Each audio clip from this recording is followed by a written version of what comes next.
Mô Bổn Sư Thích Ca Mâu Ni Phật. Kính bạch trên chư tôn thiền đức, kính thưa toàn thể quý Phật tử, các bạn đồng tham. Hôm nay là ngày thiền thất thứ 2, khóa thiền thất tháng 6 năm 2015. Và giờ này là giờ giải đáp thắc mắc ban sáng. Quý vị nào có những gì thắc mắc thì chia sẻ, xin nêu ra hỏi, thượng tọa đồng thường sẽ giải thích. Và bây giờ xin nhiều lời khai thị để cho thầy khai thị cùng toàn thể đại chúng. Nam mô Bổn Sư Thích Ca Mâu Ni Phật.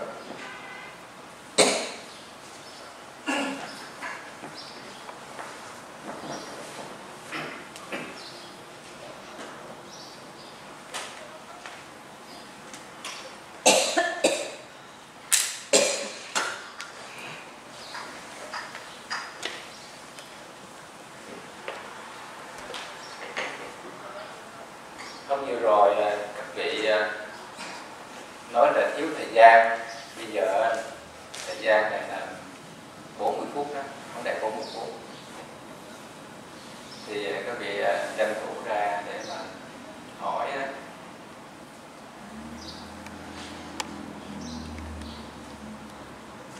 Nếu mà hỏi thì tôi dựa theo câu hỏi đó, tôi giải thích thì nó chính xác hơn. Còn nếu mà để tôi nói thì nó theo cái dòng tư tưởng của tôi đó, thì các vị đôi khi nó không thể hợp, nó khó hiểu.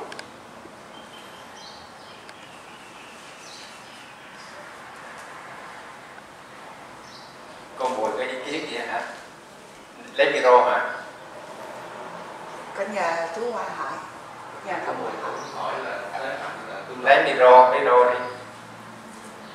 Tại cái đây mình còn câu văn mà câu cái micro đã sao nên nó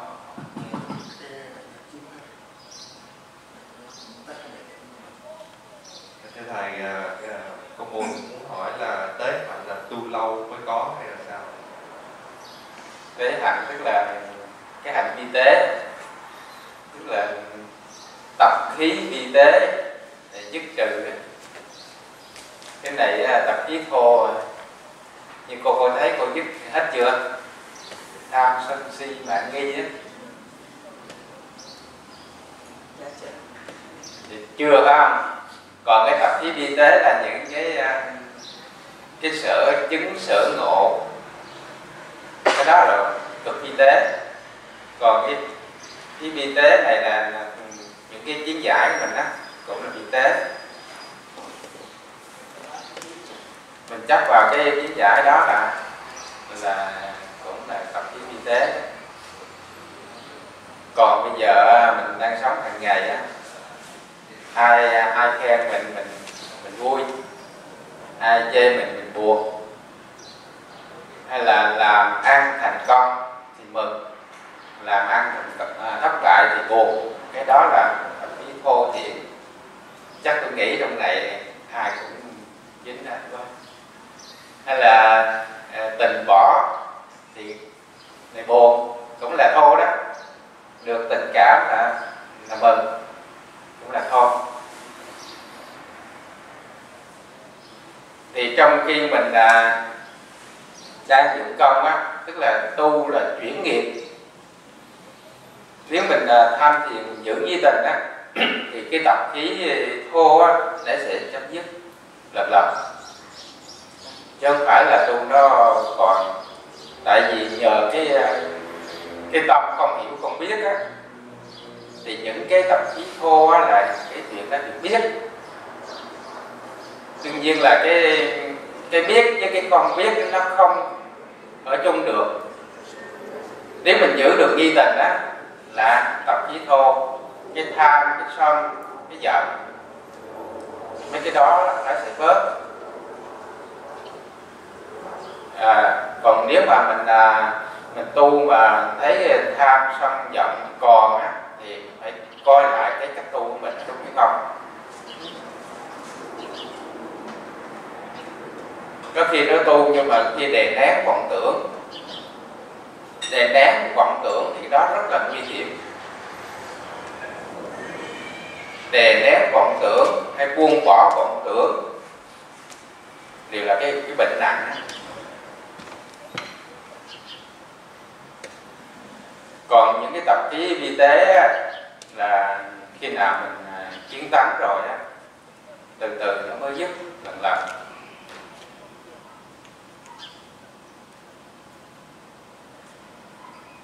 Cái gì nó cũng phải từ từ. Nói là pháp thiền trực tiếp là cái pháp thiền đốn giáo, nhưng mà thực ra cái pháp thì đốn, nhưng mà mình thì tiện tu thôi.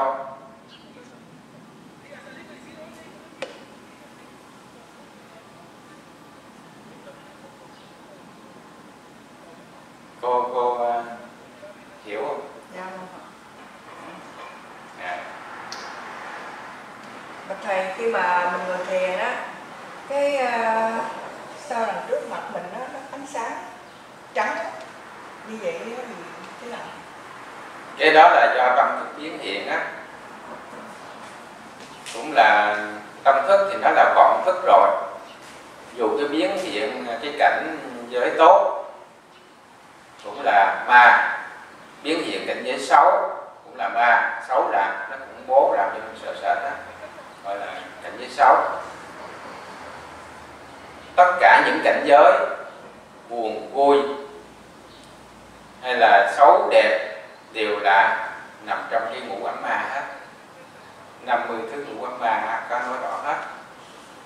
Thì bây giờ mình có cái công năng tu tập đến cái giai đoạn mà cái tâm mình thanh thanh tịnh tịnh á, được nhiều á, thì những cảnh giới đó nó từ ở trong cái tập khí, cái khi là đời trước, nhiều đời trước nó hiện ra. Cũng do cái đó là cũng có công năng tu tập nó hiện ra cái đó. Nhưng mà người tham thiền nếu mà trụ vào cái đó thì chướng ngại, tức là mình ham thích cảnh giới đó, hay là gặp những cảnh giới khủng bố mình sợ sệt, đều là chướng ngại hết. Thành ra nếu mà có nghi tình đó, thì nó không có cái tình trạng như vậy. Trường hợp mà có tình trạng như vậy là nghi tình mình đó yếu hoặc là không có, thì mình muốn làm sao cho nó khỏi trụ đây. Cô biết không? Cái cách thành công đó bây giờ là cách thành công đó. Khi những cảnh giới đó đến đó, làm sao? Bạch thầy, lúc đó thì mình cũng có nghi tình. Nghi tình có thể là nghi tình là yếu lắm. Nếu mà thật sự có nghi tình nhiều thì nó không có biết. Không biết làm sao những cảnh giới đó mình biết được.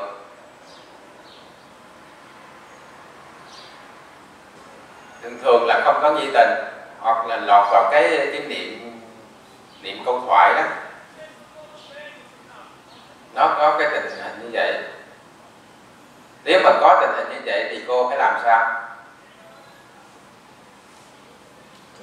Đó nó lọt vào sở đắc,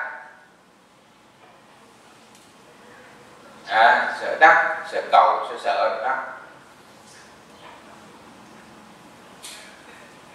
Bây giờ mình muốn trở lại công phu làm sao cho nó làm. Đây là cụ thể trong cái cách dụng công đó.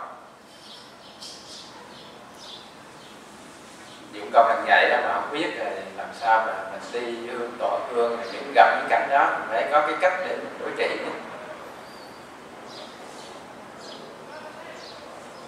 Lúc đó là không có nghi tình, mà có những cảnh giới đó,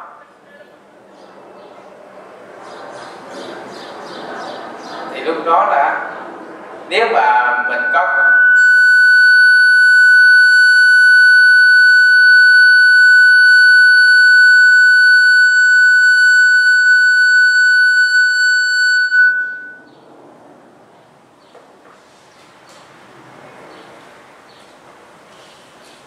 các vị để ý nhỏ rồi được. Hành giả tham thiền mình phải cần để ý vấn đề này, phải biết cách dụng công, chứ không phải là tu mù được. Khi mà có những cái cảnh giới như vậy đó, nếu mà mình thấy những cái cảnh giới mà đẹp để thì tức là mình nói là không được đắc. Nếu mà có cái gì mà cái sự mong cầu á, không được cầu. Cái chuyện gì đó đến cho mình phải sợ á, không được sợ. Từ cái chữ nào biết không?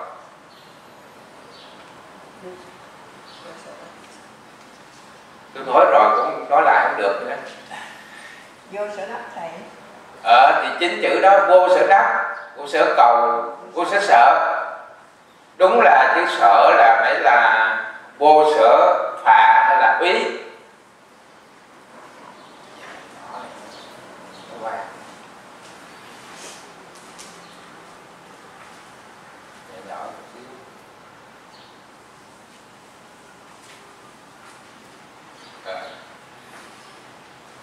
Thì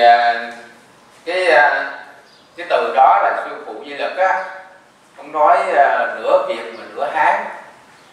Chữ sợ là chữ Hán không có, phải chữ úy hay là chữ phạ. Thì ông nói chữ vô sở sợ, vô sở là từ Hán, sợ là từ Việt. Tại ông rất là Hòa thượng nói là để cho người ta hiểu, mà nói là vô sở sợ ta cũng hiểu, nhưng mà trên văn học thì không có đúng. Khi mà mình có những cảnh giới đó, mình khởi lên vô sở đắc, vô sở cầu, vô sở sợ, lúc đó mình trở về cái nghi tình. Muốn có nghi tình thì phải hỏi câu thời đầu, tức là hỏi câu thời đầu trở lại để kích thích lên cái niềm nghi. Thì mình cứ hỏi liên tục, vừa hỏi mà vừa có cái niệm nghi á, cho nó liên tục, hai cái nó song song, gọi là hỏi và nhìn. Hỏi câu thoại và nhìn thoại đầu, hai cái nó song song với nhau, chứ không có thể mà chỉ hỏi mà không có gọi là nhìn là khá rất chiếu cố. Ở đây là chiếu cố là duy trì cái niệm nghi. Muốn duy trì cái niệm nghi á, là tại vì lúc đó mình có cái vọng tưởng nó chen vô rồi. Cái vọng tưởng đó là gì? Cái chuyện gia đình làm ăn thành công thất bại, buồn vui thương ghét, mấy cái chuyện đó là vọng tưởng á. Nó đến mình vừa có cái nghi, mình vừa có cái vọng tưởng. Bây giờ là chiếu cố, tức là chỉ duy trì cái niệm nghi thôi. Muốn duy trì niệm nghi á thì phải cái vọng tưởng đó, nó có đến cũng mặc kệ nó có đi cũng mặc kệ nó, thì tự nhiên là mình không quan tâm đến nó thì nó sẽ rút lui thôi.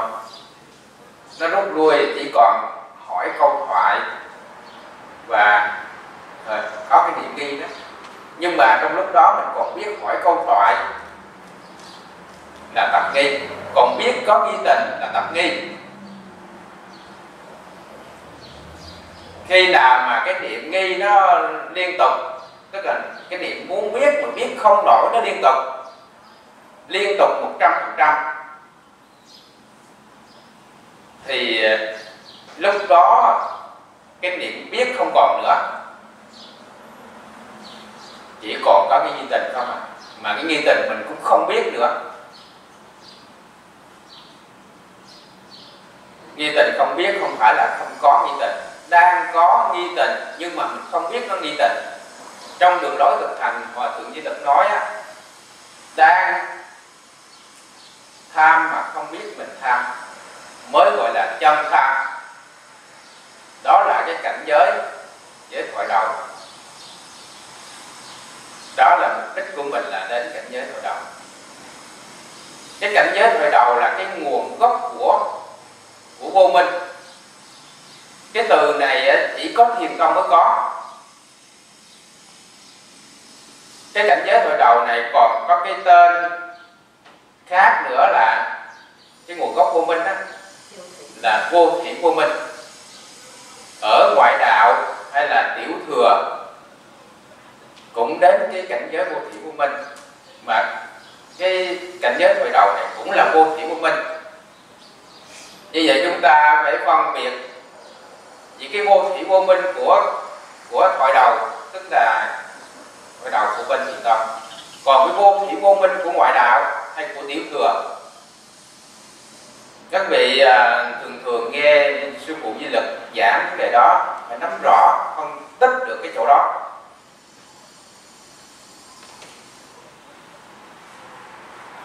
Cái vô thủy vô minh của ngoại đạo đó,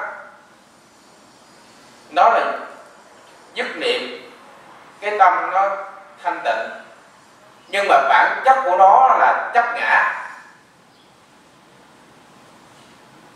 Đó là ngoại đạo, mà ngoại đạo là chấp ngã hoàn toàn.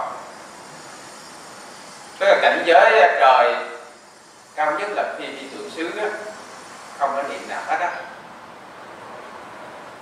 Họ hết cái thời gian của họ vào cái gọi là nhất tận định của họ, rồi họ cũng trở lại trong cái luân hồi sinh tử. Họ cũng có cái trạng thái định đó, diệt tận định. Nhưng mà vì cái gốc chấp ngã họ còn nguyên, họ không có phá chút nào hết. Đó là cái lập trường của ngoại đạo. Ngoại đạo tức là ngoài cái đạo Phật ra, gọi là ngoại đạo. Bây giờ đạo Phật á thì nó có tiểu thừa và đại thừa.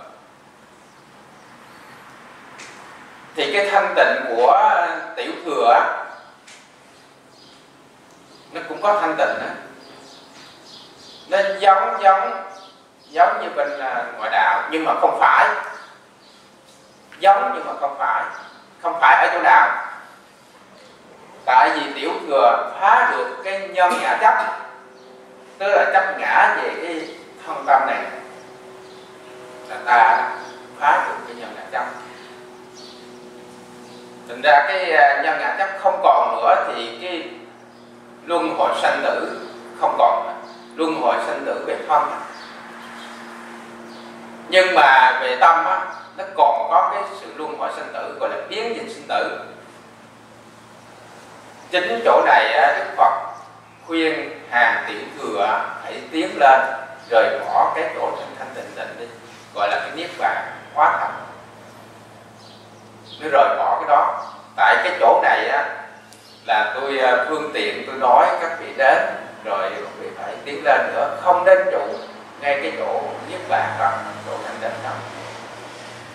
Và các vị hàng tiểu thừa họ không có nghe, họ cứ nghĩ là Đức Phật là cho là gì là tu cánh.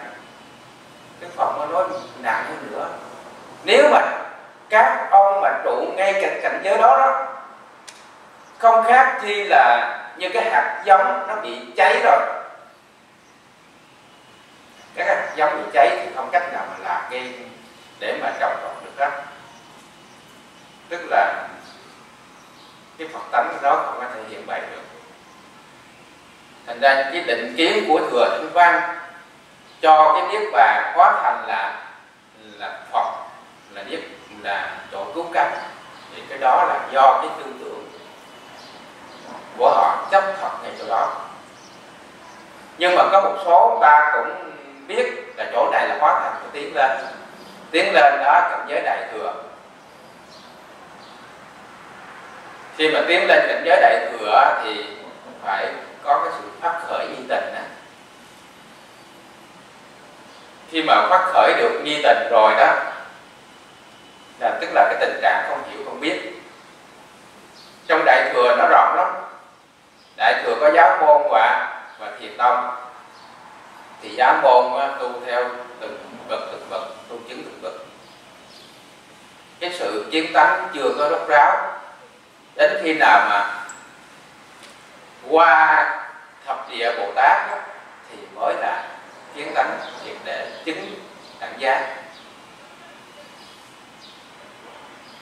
Thì bên thiền tông á, thì không phải qua theo cấp bậc như vậy. Bây giờ chỉ cần tắt công án hay là câu thoại đầu.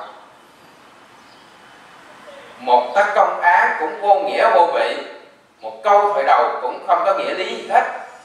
Mình mượn đó để mình hỏi tham, kích thích lên cái niệm muốn biết mà biết không được. Chính cái niệm muốn biết mà biết không được đó, nó sẽ tự động nó chấm dứt tất cả những việc biết, tức là vọng tưởng đó. Nhưng mà bản thân muốn biết mà biết không được đó cũng là cái nguồn gốc của vô minh. Mà nhờ cái muốn biết mà biết không được nó tự cắt đứt bản thân đó. Thì chư tổ hình dung như là trái cây mà nó chín mùi ở trên cây rồi đó, thì nó tự động nó sẽ rụng xuống. Thì cái người mà đến cảnh giới đó tức là muốn biết mà biết không được liên tục 100%, tức là đến cảnh giới thoại đầu. Thì đến cảnh giới thoại đầu là không còn tu nữa, vô tu đó. Thì đến đó là tự nhiên sẽ ổn thôi. Cũng như chiếc ghe, chiếc thuyền mà nó đã đi gần tới bờ khỏi cần chèo chống gì nữa. Mình nói thì nói ra hết cái lý như vậy, nhưng mà bây giờ thì mình mới tập nghiên thôi. Chứ đến cảnh giới thoại đầu phải chăm tham mới được. Là mình phải tập từ cái tập nghi, tức là mình biết mình nghi, biết mình hỏi câu thoại đầu. Để hơn nữa là mình có vọng tưởng nữa để tập nghi. Thưa thầy tới cảnh giới thoại đầu đó có phải là tới bảo sở không thầy? Không phải. Đó chỉ là cái nhân thôi, cái nhân của bảo sở. Thoại đầu nó còn là cái nguồn gốc ý thức. Chừng nào thí dụ như các tổ đó ở bảo sở chưa thầy? Tùy theo tổ, nếu mà tổ kiến tánh triệt để thì đến bảo sở. Đúng ra cái bảo sở là phải nói là những người kiến tánh triệt để rồi bảo nhiệm tập khí xong rồi mới đến bảo sở. Cái bảo sở này gọi là cái quả vị Phật đó, gọi là diệu giác đó. Hàng Bồ Tát có kiến tánh triệt để thì vẫn còn tập khí xuất thế gian. Thì cái dụng của Hàng Bồ Tát cũng chưa có phát huy được toàn bộ. Cái bảo sở là cái Phật tánh.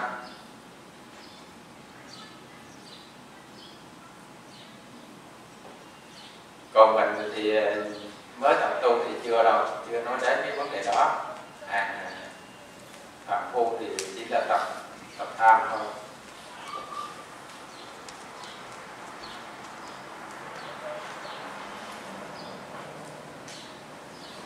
Như vậy là những người mà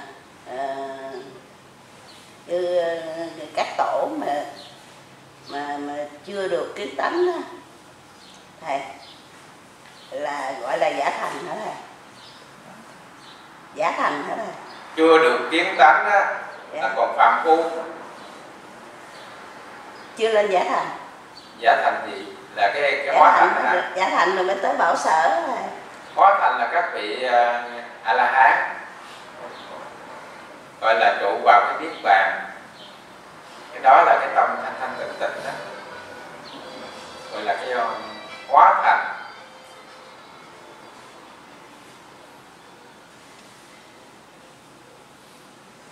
Còn vượt qua A La Hán là đến Đại Thừa, thì vượt qua đang tiến lên Đại Thừa thì đến cái niết bàn, đại niết bàn. Cái từ đại niết bàn cũng gọi là Phật tánh hay là bảo sở.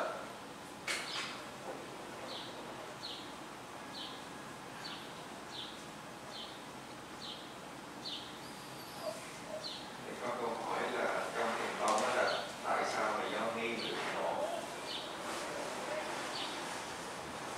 Tất cả cái pháp thế gian á, thế gian thì có nghi, có ngộ, mình biết rất là thực tế không? Mình thắc mắc về vấn đề gì thì một ngày nào đó giải tỏa được cái thắc mắc đó, gọi là ngộ của pháp thế gian. Giống như ông Newton đó, ông nghi tại sao trái táo ở trên cây nó rơi xuống. Qua một thời gian ông phát minh được cái pháp đó là pháp hấp dẫn lực của trái đất đó, thì ông ngộ. Đó là ngộ nghi. Bây giờ mình nghi vấn đề cái nào cũng vậy đó, qua cái ý thức để mà nghi á, mà giải đáp được á, gọi là hồ nghi, là ngộ. Còn cái pháp xuất thế gian từ nghi đến ngộ, tại vì cái nghi này á là cái nguồn gốc của ý thức, còn gọi là nguồn gốc của vô minh. Các vị cũng biết á, ai cũng có Phật tánh. Cái Phật tánh này cái sức diệu dụng vô cùng, không thể nghĩ bàn được. Mà tại vì mình điên đảo bị vô minh nó che lấp, ai cũng hiểu vậy. Nếu mà không còn điên đảo vô minh nữa thì Phật tánh tự nó hiện ra, là cái lý đó là tự nhiên rồi. Mà cái nghi á, là cái tình trạng không hiểu không biết. Khi mình giữ cái tình trạng không hiểu không biết á, nó cũng là cái ý thức, nhưng mà nguồn gốc của ý thức. Khi mình giữ cái trạng thái đó thì tất cả những cái đối lập của nó là cái vọng tưởng, là cái ngọn của ý thức, nó không thể đến được. Khi mà vọng tưởng nó không còn nữa, chỉ còn có cái niệm nghi thôi, đó là nguồn gốc của ý thức. Cái niệm nghi này nó có cái tâm trạng muốn biết mà biết không được, tức là nó sẽ tự cắt đứt bản thân nó. Chỗ này người ta có thành ra nãy tôi mới nói, cũng như cái trái cây ở trên cây nó chín mùi nó tự động nó rụng. Thì khi mà cái khối nghi nó liên tục, nó không còn một kẽ hở biết nào nữa, thì tự động cái nghi đó nó tan rã, tức là cái khối nghi tan rã. Nguồn gốc của ý thức, hay còn gọi là cái căn bản vô minh, đã tan rã, thì Phật tánh thì nó hiện ra. Cũng như mây mù hay trái đất mà nó che khuất rồi đó, ánh sáng mặt trời không có chiếu qua được. Ánh sáng mặt trời nó chưa từng sanh, chưa từng diệt, lúc nào nó cũng có hết. Sở dĩ mà nó chiếu qua không được là bị vật cản của nó. Mây mù hoặc là mây đen hoặc là mây trắng hoặc là trái đất, khi mà mây mù, mây đen, mây trắng, trái đất nó không còn che khuất nữa, tự nhiên ánh sáng nó sẽ xuyên qua cái vùng đó.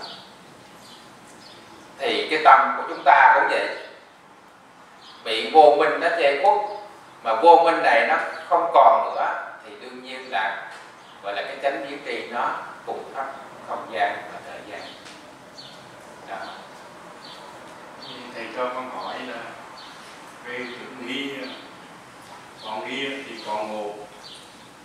Tóm lại cái nghi này thì tất cả mọi người trong thế gian, nếu những người nào không muốn học tập, không có thắc mắc gì trong đời sống này thì không có nghi, người đó bao giờ ngộ, đồng ý. Tức là họ an phận với cái đời sống của họ.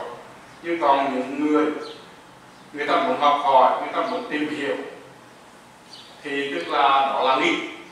Nhưng về cái Phật giáo của mình, nhất là thiền tông, thì chúng ta phải có một vài đầu hoặc là câu mã. Nhưng mà thí dụ như một người họ cũng luôn luôn thắc mắc rằng là chẳng hạn như giáo môn, các vị tu về giáo môn họ thắc mắc, họ muốn tìm hiểu, họ học hỏi, thì đó cũng là cái nghi. Hay là một cái ông như chẳng hạn Galilei, ông có thắc mắc rằng là cái quả đất này tròn vuông, thì ông cứ lúc nào ông cũng tìm kiếm. Thì như vậy nếu khi ông tìm ra được thì ông cũng gọi là ngộ, hay là Nhưng mà thưa thầy, làm sao để mà phân biệt giữa cái đại nghi với tiểu nghi, như là Newton ông nghĩ rằng là cái đại đạo là xuống để ông khám phá ra cái định luật của trọng lực của vũ trụ.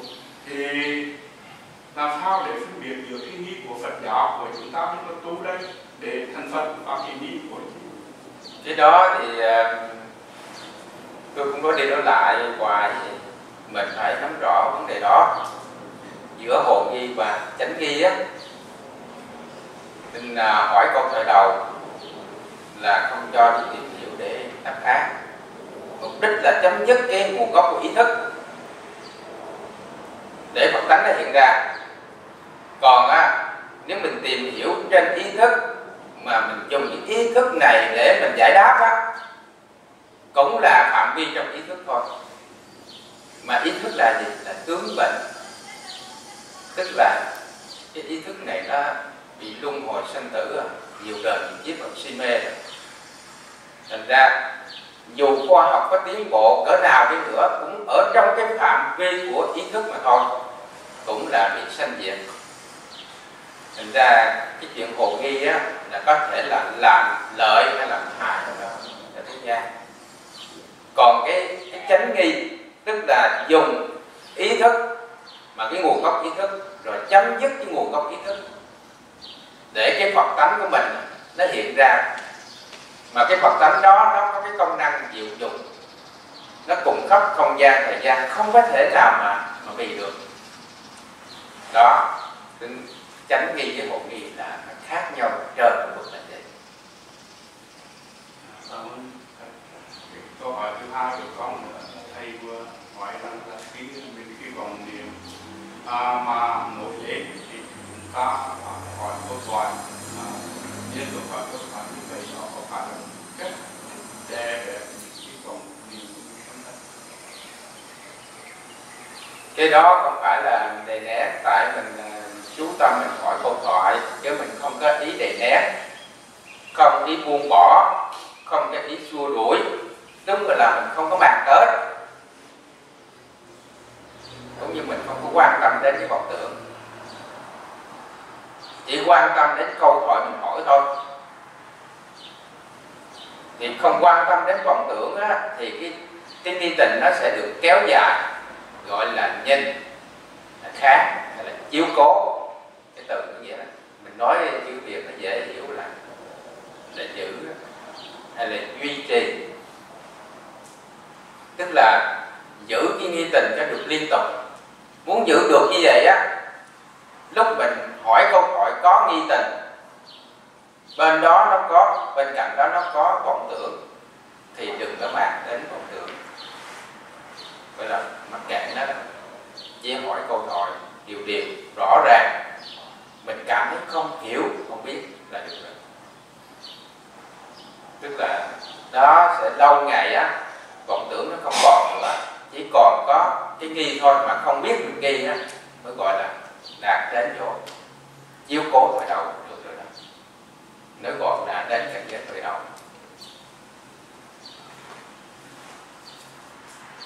Cái này người ta khó tin là tại thường người ta chấp thọc cái bộ não là cái ý căn, cho là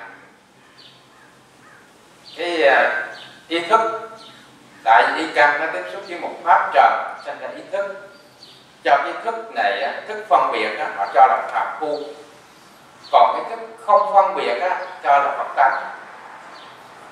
Thức phân biệt chứ không phân biệt đều là phàm phu hết. Bây giờ mình dùng phương pháp tham thiền này, mình giữ được nghi tình, tức là cái ý thức không phân biệt, cũng là phàm phu thôi, cũng là tướng bệnh. Tại vì tham thiền cũng là cái tướng bệnh, nhưng mà nguồn gốc của bệnh, chỗ này khó hiểu Thường tôi nói như vậy thì người ta nói sao tham thiền cũng là bệnh. Thật sự ra tham thiền cũng là bệnh, lấy cái bệnh để trị bệnh. Tại cái bệnh gốc này nè, khi mà mình giữ được cái nghi tình là cái bệnh gốc đó, tự nhiên là cái bệnh ngọn là vọng tưởng không đến được. Thì sau này á, cái nghi tình nó cũng mất luôn, ngọn với gốc đều không còn nữa, tức là cái đối đãi nó không còn nữa, thì bệnh nó không còn. Tại sao vậy?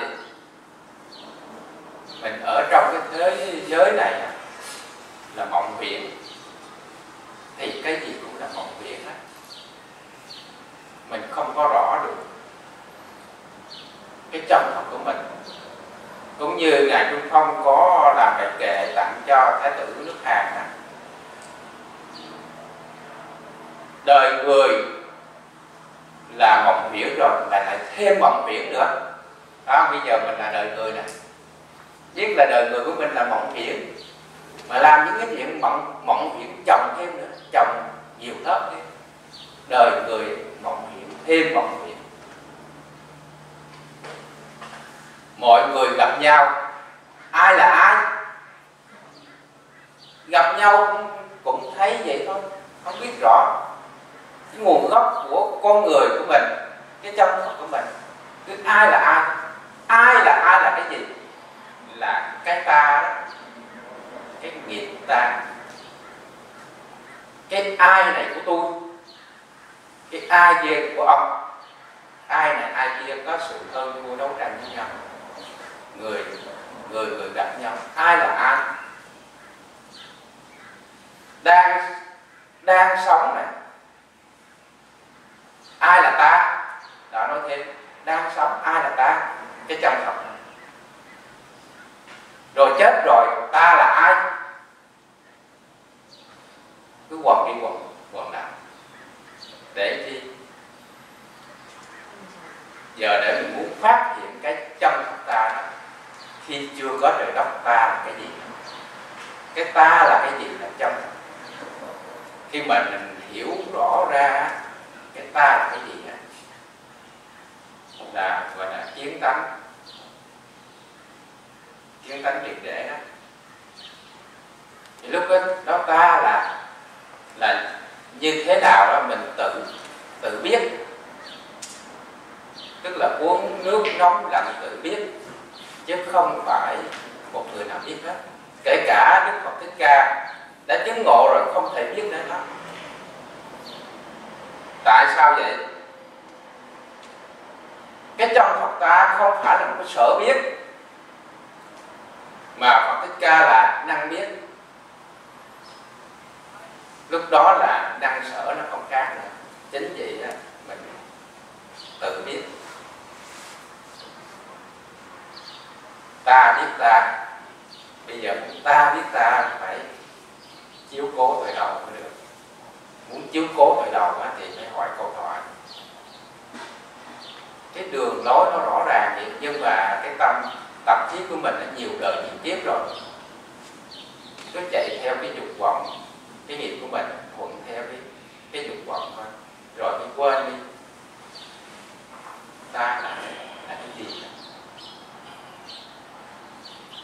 Đó mình hỏi thì Hết rồi, cái ba đi.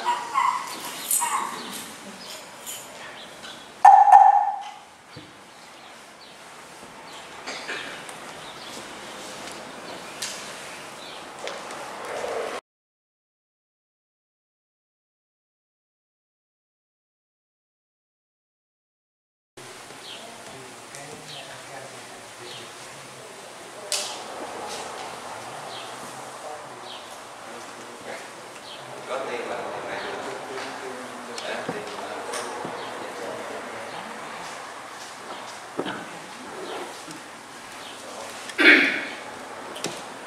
Nam mô Bổn Sư Thích Ca Mâu Ni Phật. Bạch trên chư tôn thiền đức, cùng toàn thể quý hành giả tham tổ sư thiền.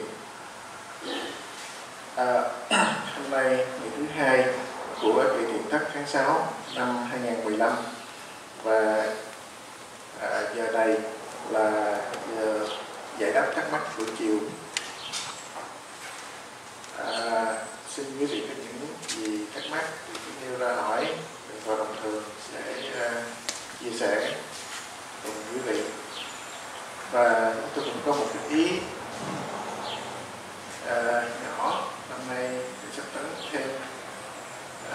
trong thời gian mình dự kiến thất hôm nay ngày thứ hai thì chắc chắn các vị cũng có những kinh nghiệm bản thân tu tập trong dự kiến thất 2 ngày qua, có những gì thắc mắc hoặc là cần chứng minh thì nêu lên để quý thầy có thể nếu mà đúng thì có thể chứng minh cho, nếu mà có sai thì có thể sẽ đính chính.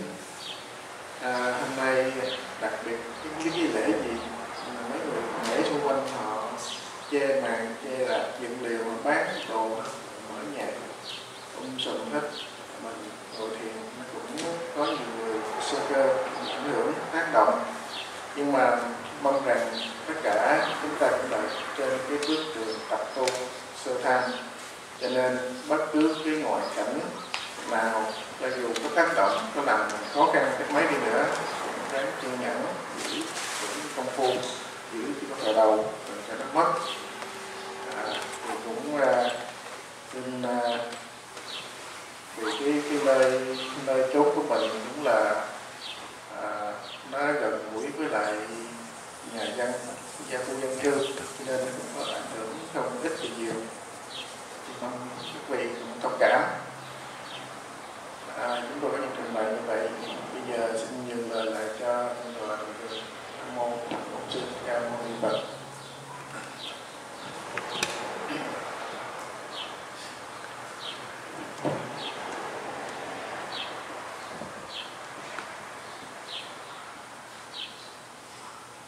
Mô Phật thầy.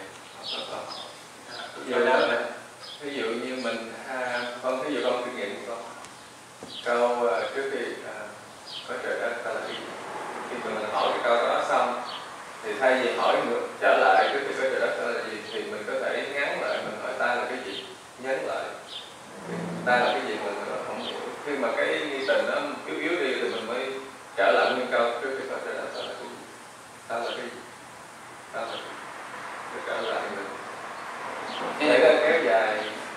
Cái mục đích của mình là để khởi nghi tình á. Nếu trường hợp mình hỏi khi chưa có trời đất ta là cái gì và nó khó khởi nghi tình á, có thể mình hỏi ngược cái là ta là cái gì khi chưa có trời đất cũng được, chứ đừng có bỏ bớt một đoạn trước. Cái đoạn trước á là nên giúp cho mình cũng có cái thắc mắc không biết như thế nào đó. Có khi mình chỉ nhấn mạnh cái khúc sau á, nó có cái ý là tìm hiểu, cũng có khi là tìm hiểu đó. Thì bây giờ cứ hỏi khi chưa có trời đất ta là cái gì thì đương nhiên mình không có hiểu rồi, thì hỏi lại khi chưa có trời đất ta là cái gì, hay là ta là cái gì khi chưa có trời đất, thì đảo ngược mình hỏi xuôi thì nó cũng giống nhau thôi. Chứ đừng có bỏ cái khúc trước hỏi ta là cái gì,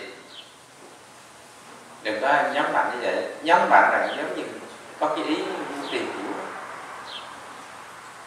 Thì nếu là một cái câu hỏi nhiều khi dài quá thì cái tâm mình nó sao để có ý thức xen vô liền.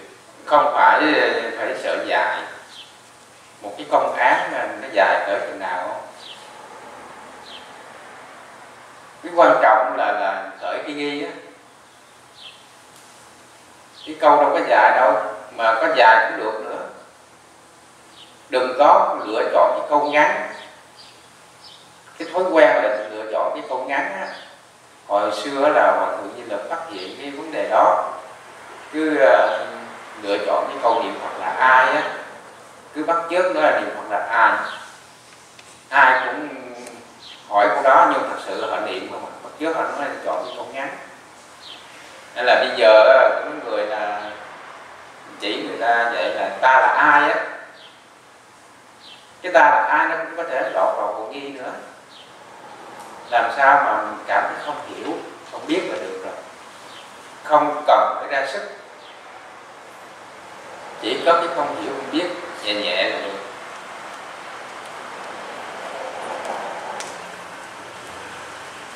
Chứ mình cứ chọn cái câu ngắn mình tham đó là nó giống như là niệm rồi đó. Còn cái chuyện mà mình có cái tâm mà thống thiết sanh tử á, tự có duyên nghi tình á, cái trường hợp đó nó hiếm có lắm. Mình nghe vấn đề sanh lão bệnh tử, mình biết là cái gì á. Cũng như hồi xưa Đức Phật còn làm thế tử á, là nghi vấn đề đó, sanh già bệnh chết. Tại sao mọi người, mọi vật đều bị cái sanh già bệnh chết nó chi phối? Vì sinh già bệnh chết là cái gì? Đó là cái tâm thống thiết sinh tử. Còn bây giờ mình cái tâm thống thiết á, nó yếu lắm. Phải mượn cái câu thời đầu này, nó không có nghĩa lý gì hết á, để nó kích thích lên chứng nghiệm thống thiết sinh tử thôi. Là trường hợp mà mình hỏi câu thời đầu đó, nó cũng là bất đắc dĩ á, nhưng mà dù sao nó cũng tốt hơn là những người mà không có nghi. Mình tập nghi, mình nhờ câu thời đầu mình hỏi là mình biết rồi là tập nghi. Còn những cái pháp môn khác như thiền quán hay tịnh độ mà không, người ta không có nghi, họ có thể đạt đến đỉnh cao nhất là cái tâm thanh tịnh thôi.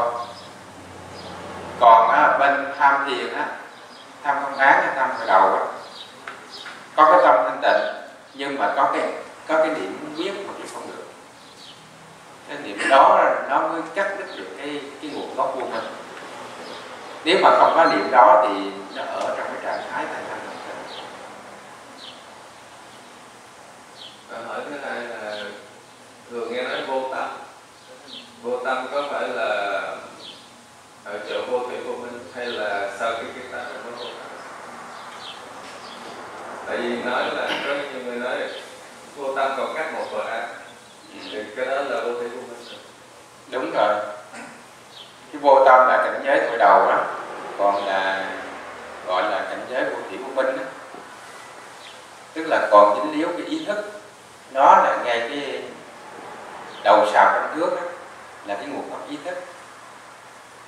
Khi mà cái nguồn gốc ý thức nó tan rã thì như Tổ hình dung nói là từ cái đầu sào trong nước đó, bước qua một bước nữa, tức là lìa khỏi cả cái ý thức luôn, gọi là tuyệt hậu tái tô. Tuyệt hậu là sau khi chết tái tô sống lại, tức là Phật tánh nó hiện ra tái tô là xong. Nhưng mà cái vô tâm của Lục Tổ trong Pháp Bảo Đàn cũng nói là không phải là cái cỡ vô thủy, là ngộ rồi. Cái vô tâm á là cái bản niệm. Bản niệm không phải là không có niệm, không phải là không có tâm, tức là không có trước tưởng trong đó. Nó là cái bản niệm đó, thì mình có gọi là vô tâm cũng được, hay là hữu tâm cũng được. Đừng có chết là kẹp cứng trong cái từ đó. Khi mà đạt ngộ rốt ráo rồi đó, gọi là vô tâm cũng được, gọi là hữu tâm cũng được, gọi sao cũng được hết á. Nó không có lọt vào tư cứu. Thầy biết cái tư cứu ông biết không?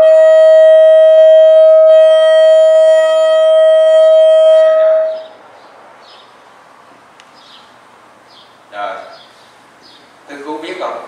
Có, không, cũng có. Là cái gì? Là cái sản phẩm của cái gì? Vọng thức. Đúng rồi. Bây giờ mình đang sống trong vọng thức, tức là cái sự hiểu biết hàng ngày của mình á, nó không ra ngoài cái tư cứu đó. Có hoặc là không, chẳng có chẳng không, cũng có cũng không. Chư Tổ hay Đức Phật cũng dùng cái tứ cứu đó để mà dạy những người học. Thành ra cái lời nói của chư Phật, chư Tổ nó không có nhất định. Thành ra cái giáo lý nó không có nhất định, là bất định pháp. Nếu mình chấp có thì lấy không để phá, chấp không lấy có để phá. Chấp chẳng có chẳng không đấy, cũng có cũng không phá, chấp cũng có cũng không đấy, chẳng có chẳng không phá, chẳng có trụ vào một cái nghĩa nào hết.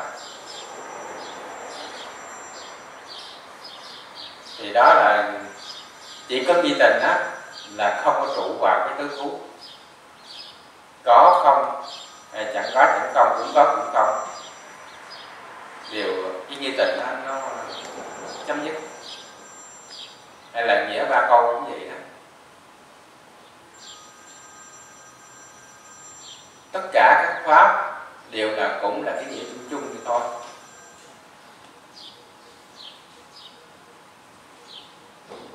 Cũng như thường thường cái bài phải kể như thế này: nhất thiết thủ vi pháp, như mộng huyễn vào ảnh, như lộ diệt như điển, tương tác như thị quán. Ông biết đó là ở đâu không? Vậy là cũng hiểu nhiều đó. Thì cái mức độ của mỗi người đó có cái hiểu cạn hiểu sâu. Thì cái bài kệ dịch ra tiếng Việt nó như thế này: nhất thiết hữu vi pháp, nhất thiết là tất cả, hữu vi pháp là cái pháp hữu vi. Hữu vi là mình thấy có cái hình tướng, gọi là pháp hữu vi. Tất cả cái pháp mà có hình tướng á, hình tướng như là nhà cửa, xe cộ, ruộng vườn á, mình thấy mình nghe được á, là cái pháp hữu vi. Nhất thiết hữu vi pháp, như lộ. Lộ là biết gì không? Là cái hạt xương nó đậu trên cành cỏ, trên cây đó, hạt xương. Diệt như điển, diệt này là cũng như là điện chớp.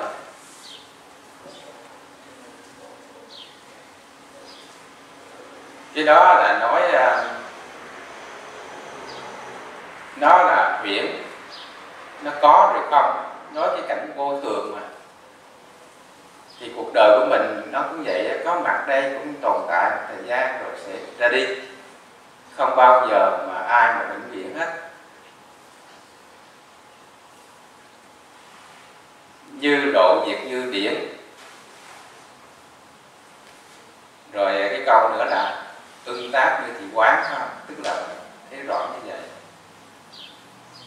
Tức là nói những người mà chấp cái thân này, thân tâm này nó thường còn, mà thật sự ra mình thấy nó đâu thường còn, nó theo cái luật vô thường, nó biến đổi theo thời gian.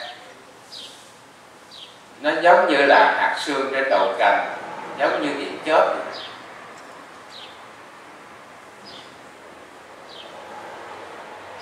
Thì cái chuyện vô thường á là một cái pháp đối đãi.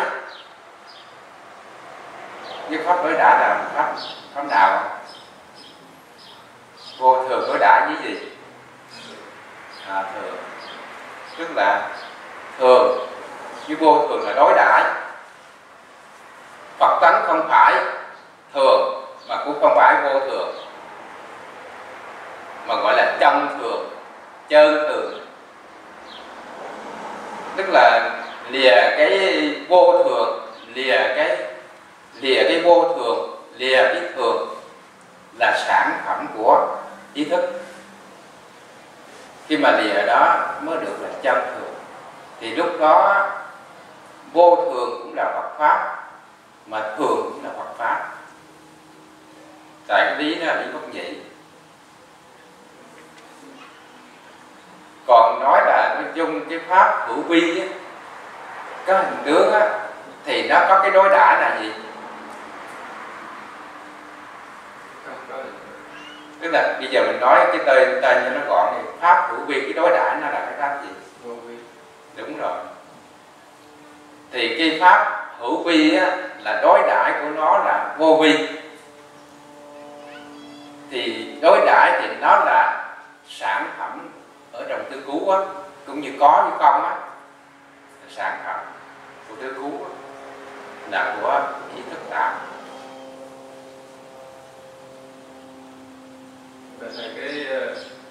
Đây chỉ như là cả cuộc đời mình cứ xoay vần ở trong vô vi cũng giống như là cái chuyện vô minh rồi vô vi xoay vần.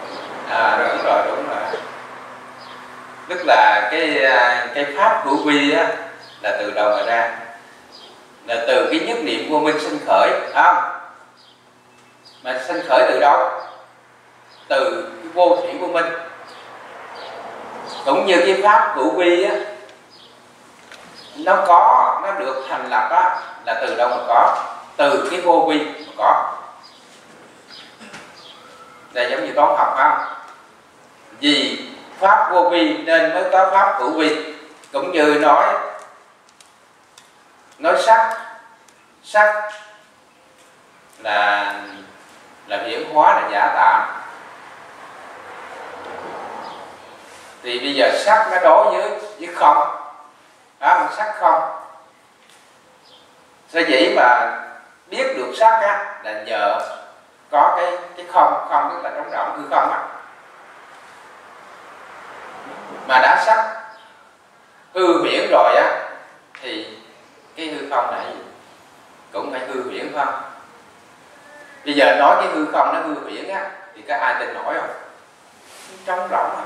Nhưng mà chứng minh á, vì sắc hư huyễn nên hư không cũng hư huyễn. Sở dĩ nó hư huyễn á, nên trong Thiền Tông á nói là một người mà đập bể được cái hư không, cái người đã chiến thắng triệt để. Đập bể là làm sao? Tức giữ nghi tình nó liên tục thì cái khái niệm không gian á, nó không còn nữa. Tức là cái chấp tâm về không gian hư không nó không còn nữa. Khi mà cái hư không nó không còn á, thì hai khái niệm kia, cái hai khái niệm là số lượng và thời gian nó cũng tiêu mất. Tại vì trên vũ trụ này nè, tất cả đều phải dựa ba cái khái niệm đó: không gian, thời gian, số lượng, nó mới tồn tại. Cũng như bây giờ cái thân của mình này, phải nhờ ba khái niệm đó. Cái thân mình là có thể tích là cái không gian, tuổi thọ của mình là thời gian, số lượng bao nhiêu tuổi. Nếu mà cái thân này nó tiêu rồi thì đương nhiên cái hai kia nó cũng tiêu luôn. Về số lượng cũng vậy. Về thời gian, nếu mà thời gian đã tiêu thì không gian và số lượng tiêu. Số lượng tiêu thì không gian, thời gian tiêu. Nó như là một cái kiềng bếp ba chân gì đó. Khi một kiềng gãy rồi thì hai kiềng thì không có thể đứng được, không có thể làm cái bếp được. Mà ba khái niệm đó là từ đâu mà có? Không biết, không trả lời.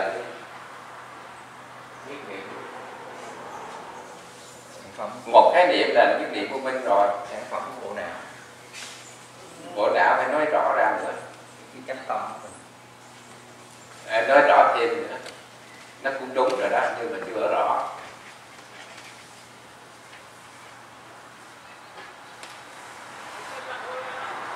Là vọng tâm, là cái chấp tâm của mình đó. Từ cái vọng tâm mà ra. Ba cái niệm đó thành lập từ cái vọng tâm ra. Tức là vọng tâm là chấp tâm. Thành ra tất cả cái pháp hữu vi từ cái nhất niệm vô minh mà nó sanh khởi. Nó sanh khởi từ đâu? Từ cái vô thủy vô minh. Theo giáo môn dùng cái thiện quán, cái ưng tác như thị quán, thấy các cái pháp vô thường mình phải quán, tất cả mọi thứ đều vô thường hết. Đó là thiện quán của giáo môn đó. Nhưng mà đến thiền môn triệt để không phải quán nữa. Triệt để thì phải triệt luôn hai cái vế đối đãi, hữu vi và vô vi luôn. Cũng như nhất niệm vô minh, rồi đến vô thủy vô minh. Vô thủy vô minh tức là đến khỏi đầu đó, cũng phải chấm dứt luôn. Chỉ có bài kệ ngắn gì thôi mà mình diễn giải nó ăn khớp với cái đường lối thực hành tổ sư thiền. Bên giáo môn thì họ không có nói cái phần sau, tại họ không có thực hành cái tổ sư thiền, họ không có nói được, họ chỉ nói theo cái cách thiền quán thôi.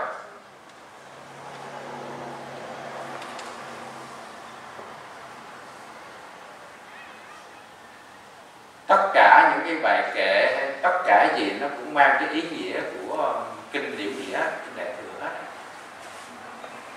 Thành ra mọi pháp đó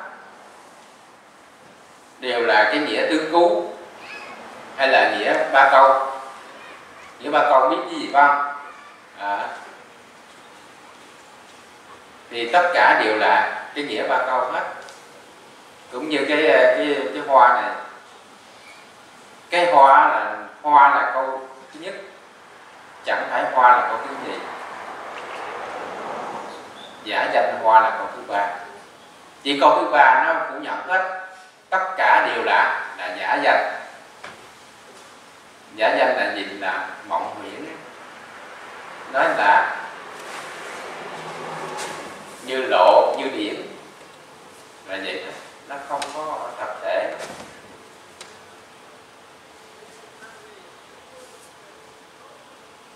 Nhưng mà mình không có tin cái pháp, cái tâm chân thật của mình lại chạy theo những cái ảo ảnh, rồi mình bám víu nó, rồi giữ đâu có được đâu, nó phải theo thời gian nó biến đổi, mình phải theo nó, phải thiền não. Biết là mình sẽ chết, nhưng mà trước khi chết cũng sợ. Hay là gia đình vợ chồng con cái cũng vậy, trước sau cũng phải chia tay nhau thôi. Tôi nói vậy cái nghe tôi trù ẻo không có trù ẻo, sự thật nó phải vậy thôi. Đường ai nấy đi thôi, không có ai giúp được ai đâu. Là quan nhất là mấy người nữ á, thương con quá làm những chuyện ác để cho con nó hưởng á, rồi mẹ phải gánh hết. Ra cái tình thương làm sao mình cho nó đúng với chánh pháp.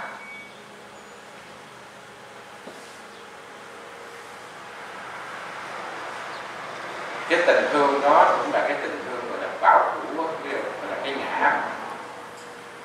Thật sự ra thì trong cái cuộc đời này tính đời trước đời sau cứ lộn tới lộn lui luân hồi sinh tử.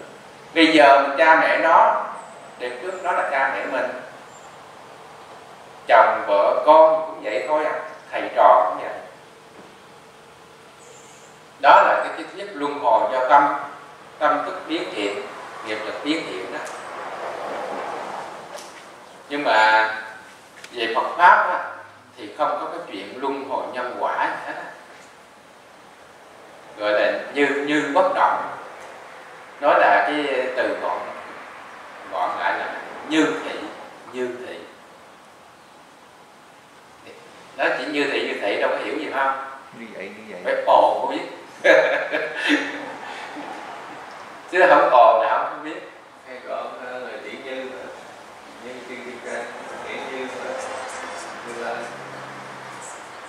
chỉ như là như bất động, như vậy, như thế.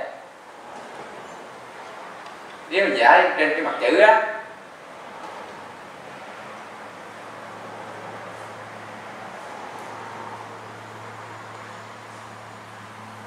có cái câu như là có cái câu này: học cho nhiều, bao nhiêu năm học á, rồi buông bỏ hết, trên đầu chỉ còn giữ chữ như thôi. Ở đó cũng là các vị người ta đặt ra chữ như là rất là chữ như là chữ Phật á. Nhưng mà ta sửa lại, ta nói là trên đầu chỉ giữ nửa chữ như thôi. Nửa chữ như là biết không? Một bên là chữ nữ, bên chữ khẩu. Người ta giữ chữ nữ rồi, cái nữ là để cho, để tượng trưng cho cái ái. tu khó quá thôi thuận theo thế gian.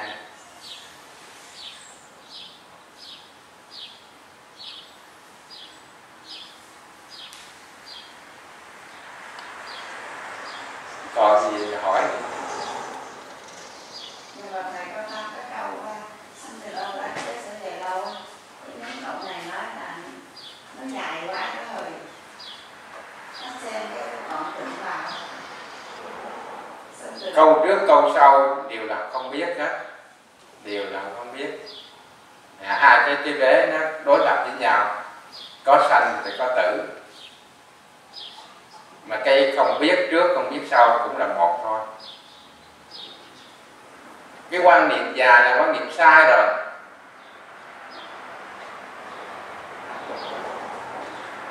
Tại vì sanh tử nó đâu có lìa nhau đâu. Sanh thì có tử. Sanh từ đâu đến, chết đi về đâu. Mà già cái gì?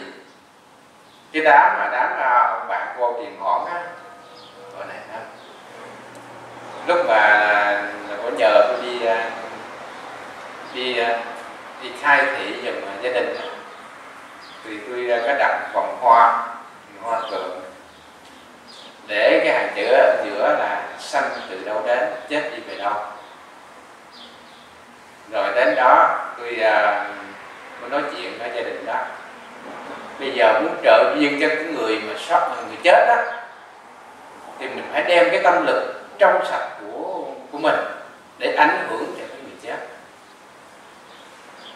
Tôi nói cũng khoảng 20 phút vậy đó, để tôi chỉ cái cách tu tập á. Trong số đó thì người nhà của cổ cũng được 4-5 người ngồi đó, rồi cái nhóm của tôi xuống đó được 7 người nữa. Rồi Tâm Tiền ở đâu? Ở ngoài đường chạy vô thêm người nữa. Mà lúc tôi nói chuyện á là có cái số người ở ngoài đường á cũng ngồi đó, lúc đó nghe hết, tại nói qua cái tâm đi. Để tôi thấy làm cái việc này nó rất là lợi lạc. Mình chỉ cho họ biết cách tham thiền, biết tu, rồi mình ngồi tu được khoảng 20 phút, rồi chạy thôi. Làm cái bữa lễ là đi hộ niệm á. Thì Việt Nam á, là tôi ở bên Việt Nam tôi làm cái chuyện đó, chứ tôi không có đi tụng kinh. Đi tụng kinh là trường hợp là mình đi theo với thầy đi chung á, mình không phải làm chủ đó. Còn nếu mà họ mời mình làm chủ á, thì mình đi bằng cách đó, tức là mình giảng và chỉ cho họ tu. Cái đó nó ảnh hưởng mạnh hơn là tụng kinh. Mà người nhà cũng biết tu nữa. Tôi nói 5 câu khởi đầu á, hay là coi trên cái vòng hoa là sanh từ đâu đến, chết từ đâu, cứ hỏi đừng trả lời là được rồi. Nó đơn giản, hỏi không trả lời.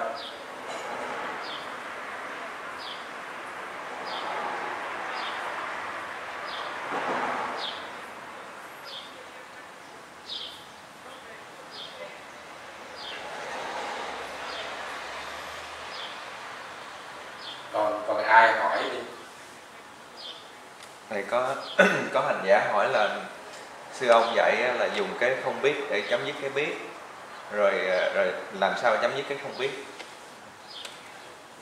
Cái không biết đó, nó đủ là không hiểu không biết. Khi mình dùng cái không hiểu không biết đó, tức là mình duy trì hoặc là chiếu cố đó, tự nhiên là cái biết á, biết còn có suy nghĩ biết, tìm hiểu biết, ghi nhớ biết, học biết, nói chung là vọng tưởng đó. Nó không có thể đến được, tại vì nó là đối lập với nhau. Biết và không biết là đối lập với nhau. Mà cái không biết đó đủ là không hiểu không biết. Không hiểu không biết là nó muốn biết mà biết không nổi.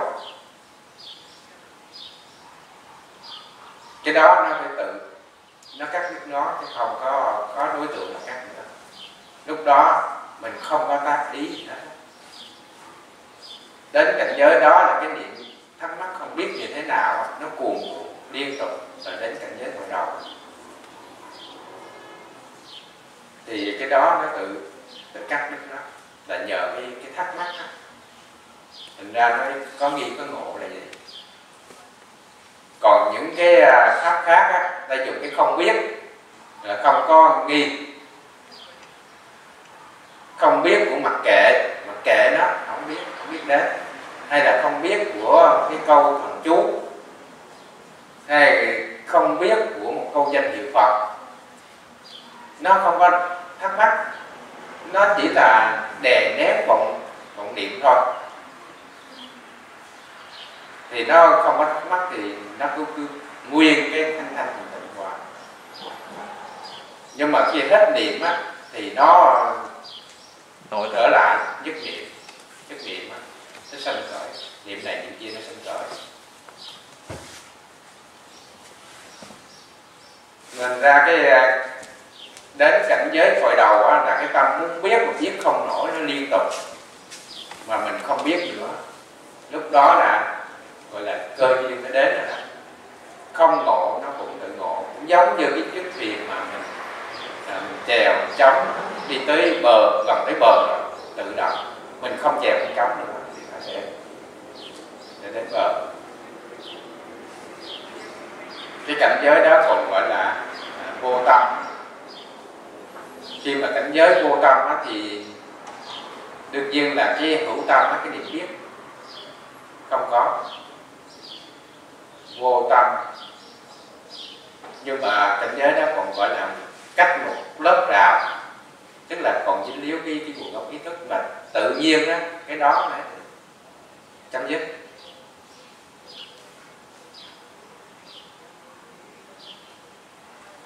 Cái này mình cũng chưa tới, mình chỉ nghe nói lại thôi. Khi tới đó thì phải có người giống như bảo hộ mình, cỡ không mình loạn xà ngầu, cái như đi thì không biết mình đi đâu. Cái thời gian nó đâu có lâu đâu, thời gian giao thời mà không có để lâu được. Đến cảnh giới thời đầu đó là nó có khi là gặp cái nhân duyên diễn ngộ liền, không có đâu. Mà lúc đó mình cũng không biết nữa, lúc đó mình không có biết đói, biết no, biết lạnh, biết nóng gì hết, đã vô tâm rồi mà, đã vượt qua tới quên thân, quên tâm. Ban đầu là quên thế giới, quên thân, rồi quên tâm. Mình có lộn xộn cũng không biết nữa.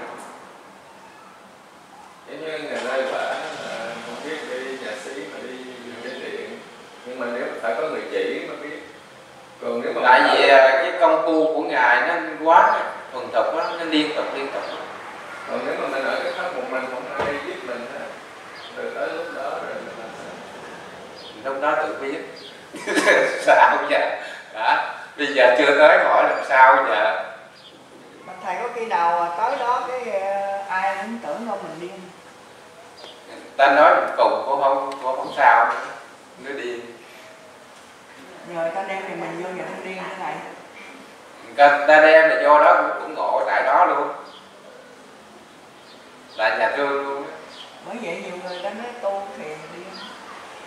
Chứ nếu mà không có qua cái cảnh giới thời đầu á thì không bao giờ ngộ.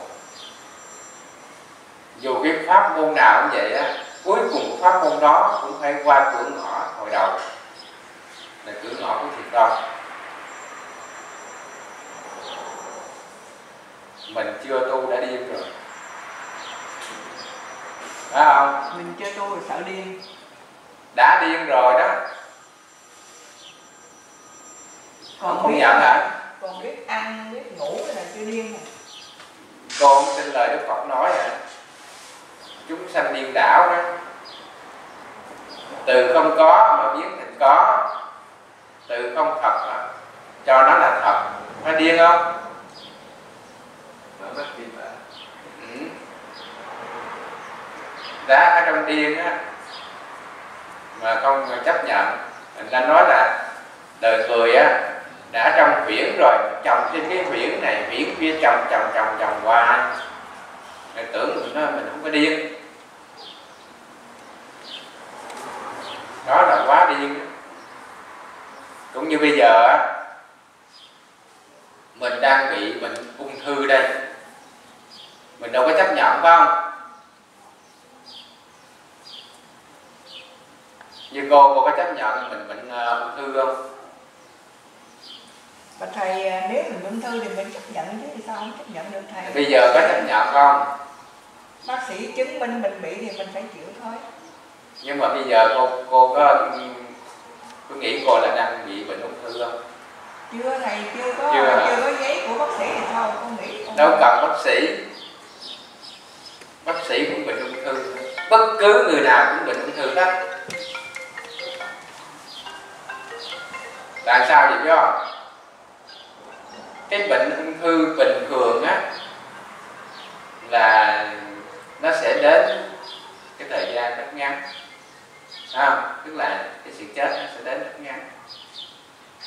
Mình sợ, mình lo thế này lo thế kia đủ thứ hết. Nhưng mà cái thân của mình nó sống hoài. Cùng lắm là con 100 tuổi chứ gì, 100 năm nữa. Bây giờ cô là 60 mấy thì cho nó 30 năm nữa đi, còn sống không? Cũng là cái nghĩa chết thôi. Ung thư cũng đến giai đoạn chết, ung thư bình thường đó. Bây giờ mình đang bị ung thư đây đó, mà không nhìn nhận, cứ nghĩ là cái bệnh ung thư tầm thường kia đang bị ung thư này, rồi ngày nào mình cũng sẽ ra đi đó. Nó vô chừng lắm, có khi nó đi trước những người đang bệnh ung thư bình thường. cái đó là được vô thường của tạo hóa. Trời ơi, tạo hóa nữa, ông Phật mình có tạo hóa. Mình nói là nhất thiết di tâm tạo, tất cả đều do tâm tạo. Tạo hóa là nói về một cái đấng thượng đế, một đấng gọi là cao siêu nhất tạo ra cái đó, tạo ra vũ trụ, tạo ra con người, tạo ra mọi thứ, tạo hóa. Bây giờ cái thân của mình đây, mình tạo, gia đình mình thành viên gia đình mình tạo, và đất nước xã hội gì cũng là cộng chung, gọi là cộng nghiệp tạo. Vậy muốn mà rõ được cái tạo đó là nó không có gốc thì chỉ có